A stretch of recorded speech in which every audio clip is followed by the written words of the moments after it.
मध्य प्रदेश में बीजेपी ने जन आशीर्वाद यात्राएं शुरू कर दी हैं।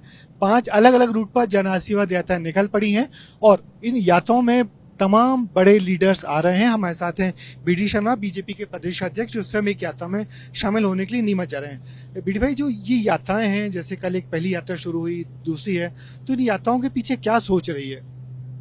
भारतीय जनता पार्टी मध्य प्रदेश जब भी चुनाव होते हैं तब एक परंपरा रही है कि हमारा नेतृत्व जन आशीर्वाद यात्रा के माध्यम से जो काम हमारी सरकार पिछले 5 वर्षों में करती है और किए हैं, उन कामों को अकाउंटेबिलिटी के साथ जनता के बीच जाना और जनता से अपने द्वारा किए हुए विकास के कामों से लेकर जो गरीब कल्याण जीवन बदलने का अभियान भारतीय जनता पार्टी के सरकारों ने काम किए होते हैं, उन कामों के आधार पर जनता के बीच जाते हैं और जनता से आशीर्वाद लेते हैं। और इसी का कारण है कि विश्वास के साथ जो जनता भारतीय जनता पार्टी के नेतृत्व पर, चाहे माननीय प्रधानमंत्री जी का नेतृत्व हो, माननीय मोदी जी ने जो काम किए हैं, या माननीय मुख्यमंत्री शिवराज सिंह चौहान ने जो काम किए हैं, तो ये पहला ऐसा राजनीतिक दल है जो ये कहता है कि हमने क्या किया है। तो इसलिए ये जन आशीर्वाद यात्राओं के माध्यम से जनता के बीच नीचे तक जाना, हर विधानसभा तक पहुंचना और जनता का आशीर्वाद लेना। तो हमने देखा आप लोग फीडबैक भी ले रहे हो, जनता से पूछ भी रहे हो कि आप कैसी सरकार चाहते हैं, इसके पीछे क्या सोचा है? इस दिशा में जैसे मैंने कहा कि जनता के बीच में जो हमने किया है उसको लेकर के जाना और आगामी समय के लिए हमने जन आकांक्षाओं के माध्यम से ये प्रयास किया है कि एक जन आकांक्षा पेटी हमारी यात्राओं में भी चलती है। शहर के ग्रामीण क्षेत्र में भी हर स्थानों पर जनता का हम जन आकांक्षा भी लेने का काम कर रहे हैं कि जनता आगामी समय में और क्या चाहती है। तो जो हमारा घोषणा पत्र तैयार होता है वो हम तैयार नहीं करते, जनता जो चाहती है उन मुद्दों को उस घोषणा पत्र में हम सम्मिलित करते हैं। तो हमारी टीम इस पर भी काम कर रही है और इस बार हमने 5 यात्राएं निकाली हैं। पहले हमारी 1 यात्रा निकलती थी, इस बार 5 यात्राओं के माध्यम से ज्यादा स्थानों पर पहुंचना। पहले ये होता था कि कुछ विधानसभा हमारी छूट जाती थी या थोड़ा कम स्थानों तक पहुंच पाते थे, लेकिन इस बार हमने 5 रीजन से 5 हमारी जन आशीर्वाद यात्राएं निकल रही है। हमारा केंद्र का नेतृत्व, हमारा प्रदेश का नेतृत्व, सभी मिलकर के इन यात्राओं में जनता से आशीर्वाद लेने के लिए निकले हैं।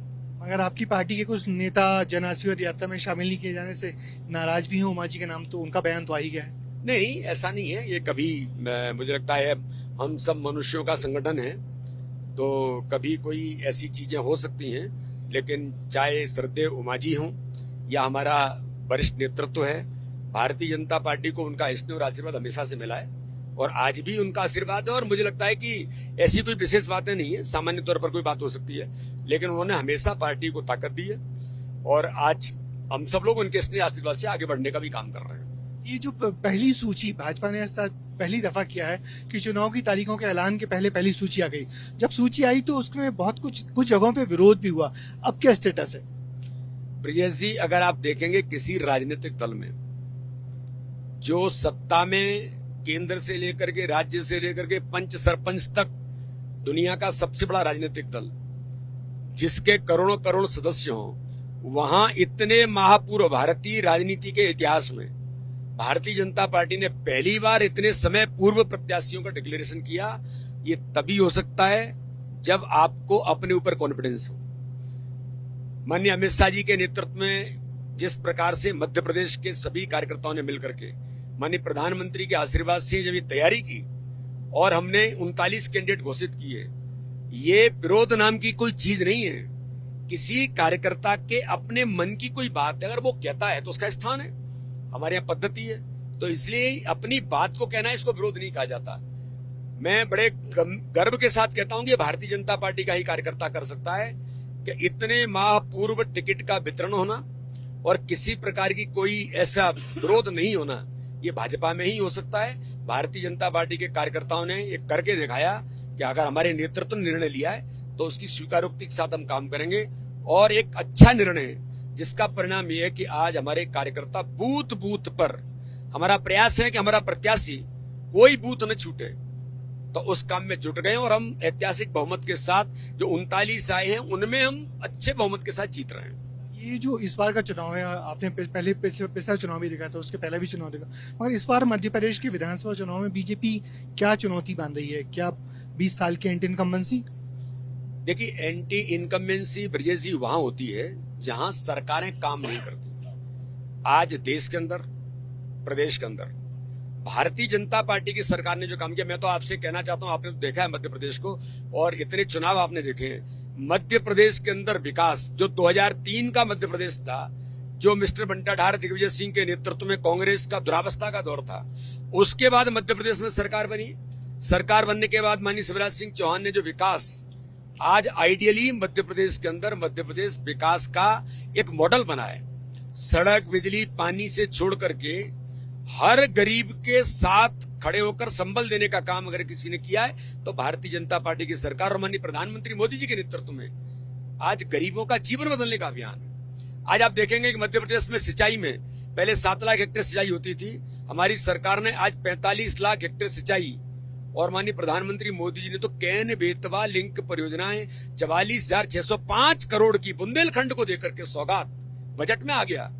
ये सामान्य घटनाएं नहीं है, ऐसे एक नहीं, विकास और गरीब कल्याण, यही भारतीय जनता पार्टी की जीत का आधार है। और प्रधानमंत्री मोदी जी के प्रति जनता का जो विश्वास है और जनता का जो कॉन्फिडेंस है कि मोदी जी एक ऐसा नेतृत्व है जो आज भारत के लिए दुनिया के अंदर मान सम्मान के साथ तो है ही, हर गरीब का जीवन बदलने का काम कर रहे हैं। उनकी योजनाएं, चाहे प्रधानमंत्री आयुष्मान भारत की योजना होगी, चाहे प्रधानमंत्री आवास योजना होगी या उज्ज्वला योजना होगी, एक नहीं, या हमारे मध्य प्रदेश की माननीय मुख्यमंत्री की लाडली बहना योजना होगी, हमने जो कहा वो किया है। यही अंतर है कि बाकी दल यानी कांग्रेस केवल झूठ बोलना, केवल वादे करना, ये जनता ने इस बात को समझ लिया। भारतीय जनता पार्टी के हमारे नेतृत्व ने जो कहा है, चाहे माननीय प्रधानमंत्री हो या माननीय मुख्यमंत्री हो, वो किया है। एक सवाल का जवाब जनता अब भी आपसे पूछ रही हो, जिसका जवाब आपके बड़े नेता दे नहीं पा रहे हैं कि अब सरकार बनने पर मुख्यमंत्री कौन होगा?